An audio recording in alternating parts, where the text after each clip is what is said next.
Narasumber kami yang merupakan Wakil Ketua Lembaga Penanggulangan Bencana dan Perubahan Iklim atau LPBI, Pengurus Besar Nahdlatul Ulama PBNU, Bapak Maskud Chandra Negara. Wawancara Pro 3. Pak Maskud, Assalamualaikum warahmatullahi wabarakatuh. Waalaikumsalam warahmatullahi wabarakatuh. Ya, posisi sedang ada di mana ini Pak Maskud? Di Bandar Lampung, Mbak Esti. Di Bandar Lampung. Lampung aman, Pak Maskud? Alhamdulillah, Lampung aman. Kalaupun tuh ada bencana tuh angin puting beliung beberapa hari yang lalu. Oh, sempat ada angin puting beliung di sana tapi ya. Pak Maskud masih aman-aman saja ya? Alhamdulillah. Di Bandar Lampung tidak ada, hanya di 5 kabupaten di luar kota Bandar Lampung. Baik, ya Pak Maskud ini, tadi kan sempat disebutkan juga bahwa komunitas itu punya peran yang sangat penting untuk bisa mencegah terjadinya bencana, termasuk melakukan aksi ketika misalnya ada bencana terjadi. Seperti apa kondisi kesiapsiagaan masyarakat terhadap banjir longsor ketika musim hujan ini dalam kacamata teman-teman kita yang ada di LPBI ini, Pak Maskud? Baik, Mbak Esti ya. Karena bencana ini kalau di Indonesia kan sudah berulang kali. Jadi pemerintah sebenarnya sudah sangat efektif menggerakkan masyarakat di berbagai tingkatan. Karena pengalaman pahit itulah menjadi pelajaran penting terbangunnya sebuah komunitas masyarakat untuk saling menjaga lingkungannya. Terlebih lagi di setiap institusi organisasi seperti Nahdlatul Ulama, Muhammadiyah, itu juga telah memiliki lembaga yang menangani masalah kebencanaan dan masalah perubahan iklim. Sehingga organisasi-organisasi tersebut memiliki relawan yang cepat tanggap menangani permasalahan-permasalahan itu, dan di situ sangat efektif untuk membantu bukan hanya pemerintah saja yang menangani masalah kebencanaan, tapi lembaga-lembaga organisasi keagamaan, organisasi kemasyarakatan, bahkan juga masyarakat di lapisan paling bawah pun sudah siap tanggap.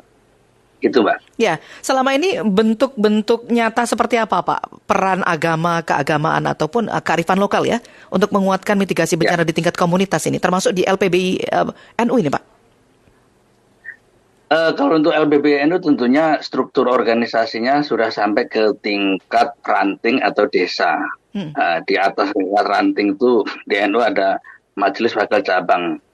Jadi kalaupun di PBNU seperti kami ini lembaga penanggulangan bencana dan perubahan iklim, tentu setiap langkah kebijakannya selalu mengakomodir program-program yang juga dilakukan di tingkat provinsi, dan provinsi pun juga mendapatkan input dari kabupaten kota dan itu seterusnya sampai ke tingkat bawah. Seperti halnya yang terjadi di Cilacap hari ini, kami pun juga selalu mendapat update informasi tentang apa yang terjadi, baik itu apa yang sudah ditangani dan yang belum ditangani oleh kami, yang tentunya bagian dari masyarakat. Itu data-data itu pun kami dapat informasi. Begitu juga warga masyarakat hari ini pun sudah sangat aktif, bukan hanya pada permasalahan di saat bencana, tapi pada saat pra bencana pun juga sudah siap tanggap. Makanya permasalahan yang terjadi itu juga sudah bisa diantisipasi. Namun demikian tentu permasalahan tidak sesempit itu. Persoalan kan kesadaran bahwa masalah yang terjadi soal longsor ini kan masalah lingkungan yang sudah mulai tidak tertangani dengan baik, misalkan. Lahan yang jelas sudah dijadikan zona merah untuk pembangunan terpaksa masih ditempati karena sempitnya lahan untuk pemukiman. Ini kan persoalan tersendiri. Jadi di sisi lain ada masalah yang sudah siap tanggap, tapi di sisi lain persoalan yang masalah keterbatasan ekonomi yang menempati tempat-tempat yang rawan dijadikan tempat pemukiman. Itu Mbak masalahnya. Oke. Kalau pendekatan agama ini seperti apa Pak? Biasanya apakah kemudian pesan-pesan soal kebencanaan ini, soal mitigasi bencana juga dilakukan di pengajian-pengajian misalnya, atau gimana ini gambarannya yang mungkin sudah dilakukan selama ini? Oke, baik. Itu penting sekali itu untuk disampaikan. Karena gini, khusus untuk Nahdlatul Ulama itu kan sejak kepemimpinan Haji Yahya Khalilistakuf atau Gus Yahya ini kan memiliki tagline-nya merawat jagat, membangun peradaban. Nah, tagline merawat jagat, membangun peradaban itu disosialisasikan secara masif, bukan hanya di pidato-pidato di acara tempat umum, bahkan disampaikan di pengajian-pengajian, ke jamaah yasin, pengajian ibu-ibu itu disampaikan bahwa merawat jagat itu menjadi kewajiban kita, sebagaimana yang disampaikan dalam ayat-ayat Al-Quran dan hadis tentang menjaga lingkungan itu. Kemudian ada satu lagi turunan dari merawat jagat, membangun peradaban. Kita juga membangun spirit bahwa ekologi spiritual itu juga harus disampaikan bahwa kewajiban untuk menjaga lingkungan bukan hanya menjadi tugas pemerintah dan para akademisi dan pencinta lingkungan, tapi tokoh-tokoh agama itu harus juga menyampaikan kepada jamaah, kepada umat bahwa pentingnya menjaga secara hak dan kewajiban manusia terhadap alam, manusia terhadap lingkungan itu diajarkan. Itu khusus untuk Nahdlatul Ulama seperti itu, Mbak. Baik, jadi ada pendekatan dari aspek spiritual ya, atau bahkan mungkin ini juga pendekatan budaya, betul, misalnya soal kesiapsiagaan bencana. Nah, tapi kadang masih ada persepsi soal takdir misalnya, persepsi determinisme misalnya. Nah, bagaimana mengubah supaya ada sikap aktif memitigasi diri nih? Nah, ya betul itu. Tapi kalau untuk hari ini, warga NU khususnya, mudah-mudahan seluruh masyarakat, bicara takdir, ya itu bagi yang beragama pasti percaya akan adanya takdir ya.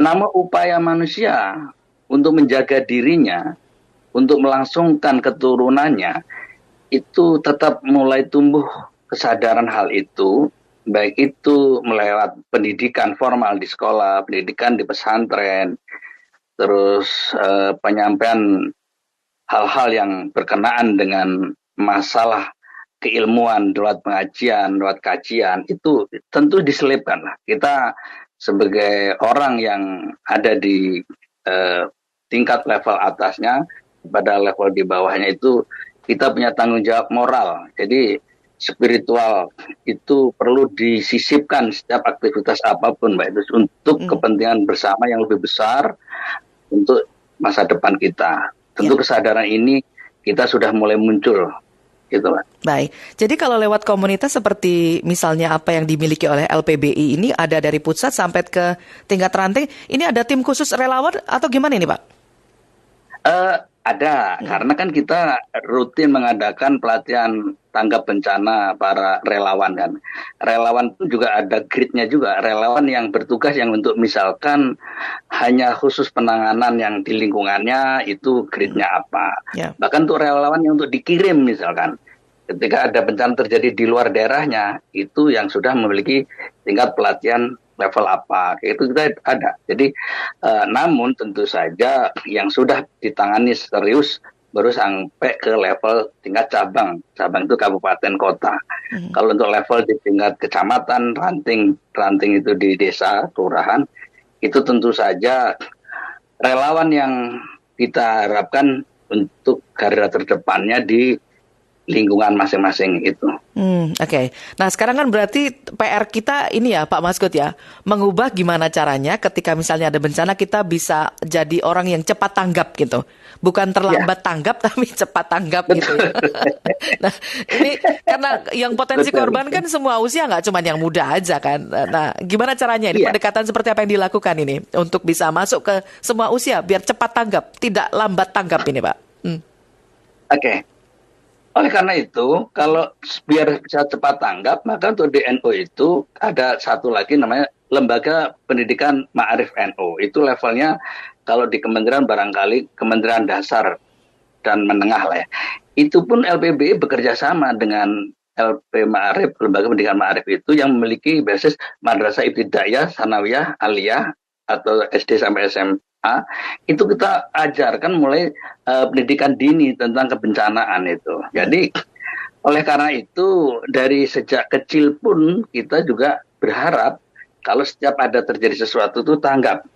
kalaupun toh kita belum deteksi dini itu sampai ke level daerah atau desa, paling tidak harus informasi-informasi yang didapatkan oleh level di atasnya itu cepat disampaikan, tetapi juga karena kita sudah melatih anak-anak didik kita, ya cepat menangani itu. Hanya persoalannya orang yang apabila terjadi sesuatu itu nggak biasa menjadi gagap. Tapi kan ini kan baru tahap proses-proses pengenalan di tingkat dini gitu. Oke, jadi nanti bisa mitigasi mandiri. Tapi yang juga sangat penting adalah pencegahan kan sekarang ini Pak, karena ya betul, potensi hujan masih akan sangat tinggi. Nah, bagaimana kemudian melalui organisasi masyarakat ini bisa masuk untuk memberikan pesan-pesan seperti misalnya ikut melakukan pencegahan, mengurangi dampak perubahan iklim. Ini PR bersama ini sebenarnya, Pak Maskut? Gini, karena longsor adalah bencana yang bisa diperkecil risikonya apabila kita memperbaiki tata ruang, menguatkan infrastruktur lereng, dan juga meningkatkan kesiapsiagaan masyarakat. Jadi bencana ini harus kita pandang sebagai peringatan untuk memperbaiki kebijakan dan perilaku kita terhadap alam. Jadi peran pemerintah penting, rakyat pun juga harus mendukung. Itu saya pikir itu pentingnya di situ, Mbak. Baik, terima kasih banyak waktunya sudah berbincang bersama Pro 3 RRI, Pak Maskut Chandranegara. Salam sehat, semoga aman-aman juga Lampung. Ini tidak hanya hari ini tapi juga seterusnya, Pak Maskut.